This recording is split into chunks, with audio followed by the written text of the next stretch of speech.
At 6:47 in the morning on a Tuesday that would change everything, I was flat on my back in a crawl space that smelled of mouse droppings and 20 years of broken promises.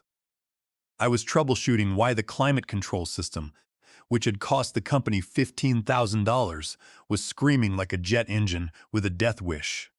Some expensive consultant back in 2019 had wired the entire cooling unit directly into the same electrical panel as the main server room. Apparently, nobody in management thought to check the amperage load. Nobody but me, that is. I remember everything about this place. I know every wire, every breaker, and every shortcut some cheap contractor took when they expanded the East Wing back in 2014. For 21 years, I have kept this building alive. At that exact moment, with a voltmeter in one hand and a flashlight clenched between my teeth, I had no idea I had less than 3 hours before human resources would call me into a conference room to tell me my role was redundant. It is a funny word, redundant. It makes you sound like a backup generator. You do not really notice it until the main power grid goes out, and then you remember pretty quickly why it was installed in the first place. My name is Lawrence Vance, though everyone in this building has called me Larry for as long as I can remember. I am 58 years old, and I have been the chief building engineer at this technology firm since 2002. I started back when there were only 5 employees, one fax machine held together with electrical tape, and dreams that were much bigger than our bank account. These days, they have over 200 employees, ergonomic office chairs that cost more than my pickup truck, and a chief executive officer who thinks climate control is just something that happens automatically when you press a button. That morning started like every other morning for the last 2 decades. I unlocked the heavy glass front doors at 6:47, exactly 23 minutes before anyone else arrived. I used the original brass key they gave me back when the office was located above a noisy restaurant and we could not afford real furniture. I kept that key on a heavy steel ring with 13 others, each one labeled in my own neat handwriting. Each key represented a little piece of this building's history, details that lived only in my head. As I walked through the quiet hallways, I noticed the cleaning crew had left another takeout container in the break room sink. Someone from marketing had abandoned raw fish in the mini fridge over the weekend, and a bottle of fermented tea had exploded in the door. It was not technically my job, and it was certainly not in my contract, but I was the one who scraped the sticky residue off the shelves before the office woke up. Some days I felt like the only load-bearing wall in the entire company. I was invisible, taken for granted, and only noticed when something began to crack. I held the foundation together while they built floors on top of me. I did it in silence because that was how my father raised me. When I was 19, he handed me his old 1952 Craftsman toolbox, looked me in the eye, and told me that you either do the work right or you do not do it at all. I still kept that red metal toolbox in the back of my truck, with his socket wrenches organized exactly the way he had left them. That toolbox had more value to me than any plastic plaque they never gave me or any bonus they never thought to offer. The chief executive officer, Howard Jennings, thought I was just general maintenance. My business card read chief building engineer, but he could not tell a circuit breaker from a coffee maker. My inbox was always flooded with hundreds of unread work orders from people who could not change a light bulb without submitting a ticket in triplicate. I handled every single one of them because that was the job. The atmosphere got worse when they hired Braden Cole as the new human resources director. He was fresh out of graduate school, full of bright teeth and corporate buzzwords. He wore fleece vests bought with venture capital and talked about cultural alignment like he had invented the concept. He once asked me where the Ethernet cable went, and I told him it went to the same place his performance reviews would go if he did not learn how the plumbing worked. He did not find it funny. I did not go to a fancy business school, and I never wore a suit that cost more than a monthly mortgage payment. But I knew this building. I knew it the way a mechanic knows his personal vehicle. I knew which pipes groaned before a winter storm, which thermostats malfunctioned when the humidity crossed 70%, and where the main electrical panel made a sound like a rattlesnake if you opened the cover too quickly. I had kept this company breathing through power surges, pipe bursts, and 4 different administrations of executive decisions, but they simply forgot. There was never any real recognition. Once, after I stayed until midnight in a freezing rainstorm to restore power to the servers, saving them over $200,000 in lost data, the former vice president handed me a half-worn promotional item and said I was a saint. I did not even bother to correct him when he got my name wrong. The tension in the office had been growing for weeks, but the real blow landed on a rainy Monday. I received a calendar invitation at 4:58 in the afternoon, just as I was replacing a burned-out ballast in the ceiling of the main conference room. The subject line read simply as a quick sync with human resources. There was no context, no explanation, and no warming message. It was dropped onto my schedule like an unwanted surprise at the end of a long shift. I showed up the next morning at 9 o'clock sharp, wearing my clean denim work shirt with the company logo I had worn since 2004 and my best leather work boots. Those boots had seen 4 chief executive officers, 1 minor office fire, and a company baby shower that had ended in a very messy divorce. They were my armor. Braden Cole was already seated in the small conference room, smiling like an eager guidance counselor who was secretly enjoying the prospect of expelling a student. Seated next to him was a corporate lawyer I had never seen before in my life. The man had slicked back hair, wore expensive leather shoes, and held a thick folder that he kept stroking as if it contained top-secret clearance codes. Braden thanked me for coming in, his voice dripping with professional empathy. He started talking about strategic realignment and modernizing operations, using that awful word restructuring. I had heard those buzzwords before. I had held the hands of other employees through similar meetings and covered their shifts after they were gone. I knew the standard playbook by heart. First, they offer a fake smile, then they open the folder, and finally they deliver an apology that is not really an apology at all. When I asked if this new direction meant I was no longer needed, there was a heavy silence. The lawyer silently slid the folder across the polished wooden table. Inside was a generic severance package wrapped in legal jargon. It offered 3 months of pay, a strict non-disclosure clause, and medical insurance coverage until the end of the quarter. It was supposed to look generous, but the letter did not even have my name right. It referred to me as Lawrence J. Vance. After 21 years of keeping their building running, they could not even copy the correct spelling from the payroll files. The lawyer told me they would need my security badge and all building keys by the end of the business day. He also mentioned returning any company property currently in my possession. I took a deep breath, reached into my canvas bag, and placed my plastic security badge on the table. It felt like laying down a final card in a game of chance. Then I reached for my keys. I held up the heavy steel ring with the 14 keys, each one labeled with my faded handwriting. I looked directly at Braden and asked him if he was absolutely sure about this decision. He gave me a look of pure corporate detachment. He said it was not personal and that it was simply a matter of business efficiency. I stood up, buttoned my denim shirt, and picked up the paper folder. I told him they had just fired the only person who knew how to operate the building's infrastructure, and that I wished them the best of luck. I walked out before I could say something that would feel satisfying for 10 seconds, but cost me a fortune in legal battles later. The morning air hit my face, and the sidewalk was busy with commuters who had no idea they had just witnessed a company sign its own eviction notice.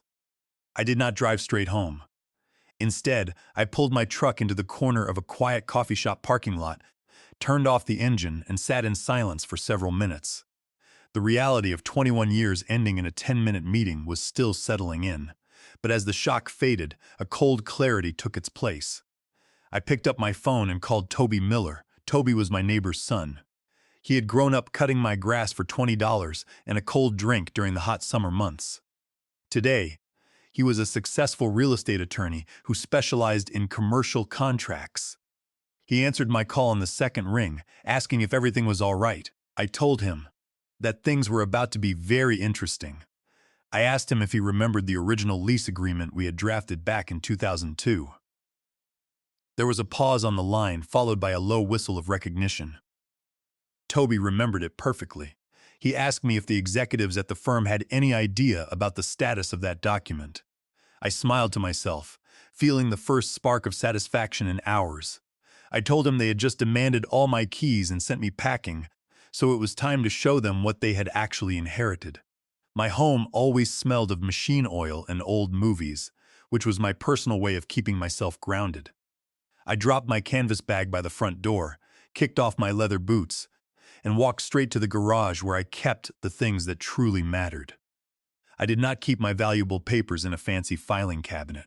Instead, they were tucked away in the bottom drawer of my father's red metal Craftsman toolbox from 1952, right beneath his heavy socket wrenches. I pulled out the lease agreement and spread it across the wooden workbench, like a technical blueprint. The document was 21 years old, yellowed at the edges, and held together by rusted staples. It was the original agreement from 2002, complete with 7 separate amendments. There was even a receipt for the lobby rug I had purchased with my own funds back in 2003 when the company was too poor to buy office decor. I turned the pages until I found the specific clause. On page 12, section 9b, the text was very clear. It stated that any renewal of the lease term required written notice from the lessee no later than 30 days prior to the expiration date. I checked the calendar. The expiration date of the latest amendment was August 1st. Today was August 3rd. The company was officially 2 days late. In their rush to prepare for their upcoming initial public offering and their constant reorganization of executive titles, the management team had completely forgotten to renew the lease on the very building that housed their entire operation. They had been so focused on growth and corporate buzzwords that they had neglected the basic legal foundation of their office. I sat back in my wooden chair and felt a slow smile spread across my face. It was the kind of smile you wear when you realize the math finally works in your favor.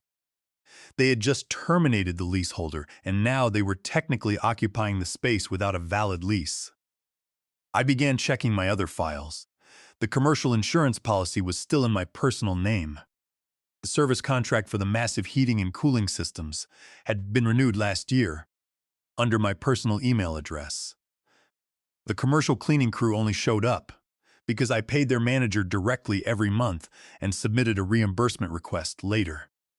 Even the municipal utilities were routed through a commercial account I had established with the city back in 2005 when the power grid used to fail every time someone tried to run a microwave and a laser printer at the same time.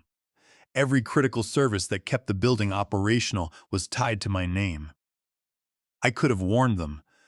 I could have sent a polite email to Braden Cole or Howard Jennings explaining their oversight. That was what the old Lawrence would have done. The man who believed that loyalty was a two-way street and that hard work was always rewarded. But that version of me had been handed a generic severance package with his name spelled incorrectly after 2 decades of dedicated service. I closed the lease folder, walked inside to have a quiet dinner, and decided to let them walk right off the legal cliff they had built for themselves. The next morning, I wore my best leather boots to my meeting with Ronald Peterson, the commercial property manager. His office was located on the 4th floor, and he was the kind of organized professional who kept a dozen color-coded highlighters on his desk. He looked up from his computer in surprise when I walked in. I explained that I was there to clarify a few details regarding the primary lease. I laid out the original agreement and the amendments on his desk. I asked him to confirm if the company had submitted a written renewal request by the July 1st deadline.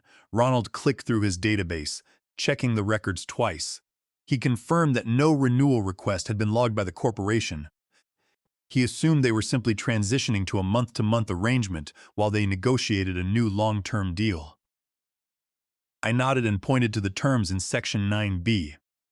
I explained that because they had missed the deadline, the agreement had indeed converted to a month-to-month tenancy, which allowed either party to terminate the agreement with a standard 30-day written notice. I pulled out a document that Toby Miller had drafted for me the night before. I told Ronald that as the lessee of record, I was formally notifying him of my decision to terminate the lease, effective in 30 days. Ronald stared at me, his eyebrows rising in disbelief. He asked if I was actually terminating the lease on the entire office space. I confirmed that I was. I also informed him that I had already secured a new tenant who was prepared to lease the building. The new tenant was a growing wellness firm called Bloomhaven, managed by a business owner named Sienna Mercer. I had met her months ago at a local market, and she had mentioned her desperate search for a spacious downtown office to install wellness rooms and modern air systems. She was backed by significant investment capital and was willing to pay 3 times the current rental rate to secure the location. Ronald looked at the signed letter of intent from Sienna and ran a hand through his hair. He admitted that this was going to create a major corporate disruption for my former employers. I stood up, shook his hand, and told him that they had created their own disruption when they showed me the door. The wheels of justice grind slowly, but when they are greased with county court filing fees, they can move with surprising speed. I filed the eviction paperwork through the local county portal, paying an extra fee to expedite the processing of the notice. The automated confirmation email hit my inbox with a quiet chime, confirming that the legal machinery was in motion. Within 24 hours of the filing, Human Resources reached out to me. The message came from Braden Cole. The subject line read as a confirmation of returned assets. The text was typical corporate writing, asking me to confirm that I had returned all physical and digital properties, including keys, badges, and documentation. I smiled, clicked reply to all, and wrote that I had indeed returned everything, including the specific items they had completely forgotten I possessed. A few days later, the county court server delivered the official packet to the building's reception desk. It was a heavy manila envelope with a clear court stamp showing Lawrence Vance as the plaintiff and the corporation as the occupying tenant of suites 201 through 221. The document was a formal notice of lease termination and a demand to vacate the premises. However, the receptionist on duty that afternoon was a temporary employee named Chloe, who spent most of her shifts listening to music and organizing her desk accessories. She likely assumed the thick legal packet was another piece of marketing material, placing it in a pile of junk mail between expired protein bars and a broken laminator. The critical warning sat there, buried beneath catalogs and corporate newsletters. Upstairs in the executive wing, the leadership team remained blissfully unaware of the storm gathering on their horizon. They were in the middle of preparing for the upcoming initial public offering, holding endless meetings about disrupting markets and expanding their digital footprint. They were arguing over projections of $20 million in future revenue and debating how to allocate 50,000 shares of stock. They were so busy discussing strategies and reviewing slide decks that they did not notice the 30-day notice period ticking away day by day.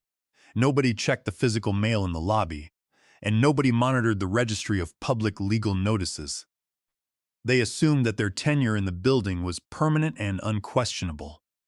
On the first Monday morning after the 30-day period expired, Braden Cole arrived at the office at exactly 8 o'clock in the morning. He was holding an expensive oat milk latte and wearing his signature fleece vest, looking ready to conquer another week of corporate scheduling. But when he reached the main glass doors of Suite 201, he stopped in his tracks. Zip-tied securely to the heavy brass door handle was a bright orange laminated document. It was a 72-hour notice to vacate the property, issued by the county sheriff's department. The bold text stated that the occupant was in breach of lease terms and was ordered to leave the premises immediately. Braden's hand shook as he dropped his coffee onto the carpeted floor. He pulled out his keys and tried to scrape the orange paper off the handle, but I had secured it with heavy industrial zip ties that required a pair of wire cutters to remove. He tried calling the property manager, but his call went straight to voicemail. By 8:30, the chief executive officer, Howard Jennings, arrived at the building with his wireless headset firmly attached to his ear, expecting a standard morning of executive phone calls. Instead, he found Braden pacing back and forth in panic, surrounded by confused employees who were unable to enter their offices. Howard snatched the document, read it once, and then read it again, his face turning a deep shade of red. He stormed toward the elevator, shouting at his assistants to get the corporate legal department on the phone. At exactly 9:02, Howard's phone rang. It was Ronald Peterson, the commercial property manager. Ronald informed him that the county court had approved the eviction enforcement and that the building was scheduled to be cleared. Howard began shouting, claiming they had never received any legal warnings or certified letters. Ronald calmly replied that the court records showed the notice had been delivered and signed for at their reception desk weeks ago, and that the management's silence had been interpreted as an agreement to vacate. By 10:20, the corporate legal team finally managed to access the scanned court filings online.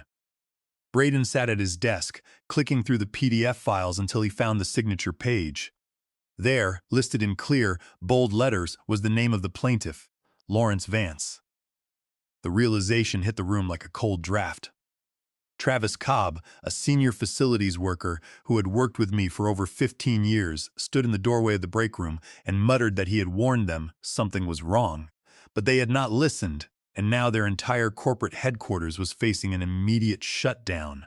The angry phone call came at 7:42 in the evening. I was in my garage organizing the socket wrenches in my father's old red toolbox, because a man needs order somewhere in this world. The screen of my cell phone lit up with a name I had not seen since the last company holiday party where the man had forgotten my name. It was Howard Jennings, the chief executive officer. I let the phone ring before picking it up and stating my last name. Howard did not waste time. He immediately demanded to know what was going on, shouting that I could not do this. I placed him on speakerphone, poured myself some whiskey, and leaned against my workbench. I told him that I absolutely could do this and that the paperwork was already finalized. I suggested he read his own lease agreement. Howard screamed into the phone, saying that I was evicting an entire company, that the board of directors was losing their minds, and that there was press coverage starting. He shouted that their investors were going to pull out, but I cut him off. I reminded him that they had fired the person who held the keys to the entire operation. They had not even bothered to ask who signed the original lease. There was a heavy pause on the line, followed by Howard's breathing. He stammered that they had assumed the lease was in the company's name.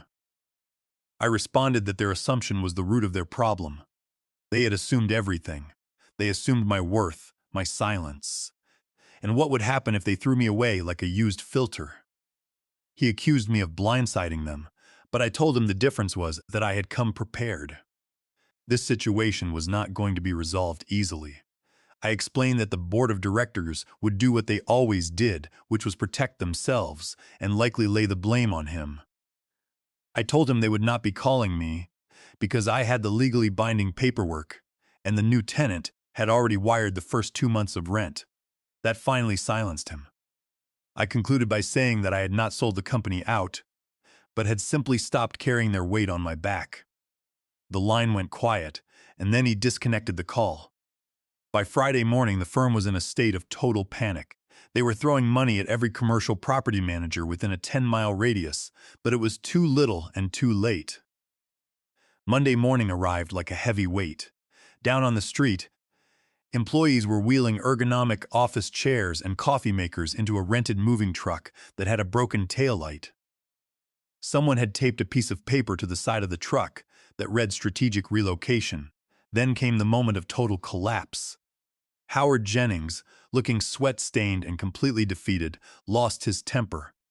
He threw a folding chair against the side of the moving truck, and it struck the metal with a loud clang. Someone recorded the outburst on their phone, and within 3 hours, the video was posted on every local technology blog.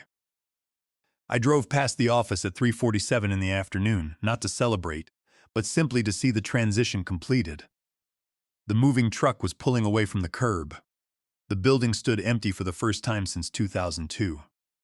Through the glass double doors, I could see the installation crew for Bloomhaven already measuring the lobby. Sienna Mercer waved to me from the entrance, and I rolled down my window. I told her the space was all hers. She smiled and said I had built a solid foundation here, promising to honor that history. I nodded, not needing her validation but appreciating the sentiment. I wanted them to remember that foundations matter, and that the people who know where the pipes run are not just interchangeable parts. I drove home the long way, passing the corner where the old diner once stood, where the founder and I had signed the first lease 23 years ago. It had been replaced by a modern coffee chain. Everything changes, except the lesson I had learned. Loyalty without reciprocity is just free labor with a smile. Travis Cobb called me 2 days later to tell me he had resigned. He said he could not work for executives who would discard 2 decades of a man's life over a misspelled document. He asked me what I planned to do next. I looked at my father's red Craftsman toolbox and then at my phone, which had not stopped ringing with inquiries from other commercial property managers. They had heard about the lease situation and wanted to hire someone who understood the physical structure of a building. I told Travis that I would do the same work I had always done, but only for people who remembered to say thank you. 3 months later, I was working as a consultant for 4 major downtown properties, earning double my previous income and setting my own schedule. That evening, I stood in my garage with a fresh cup of coffee and looked at the wall next to my father's photo and my very first paycheck stub from 1981. I mounted a small brass hook on the wall, took the original brass key from 2002 out of my pocket, and hung it there. It was not a reminder of what had been lost, but proof of what had been built and reclaimed. They thought I was obsolete, but I had simply changed my employers. For 21 years, I had kept the wheels turning while they built their success on my back. They had wanted me to be redundant, but I proved that I was the foundation. They forgot I was the load-bearing wall, and when the load-bearing wall walked away, the whole structure came down. I had proven that competence never truly retires.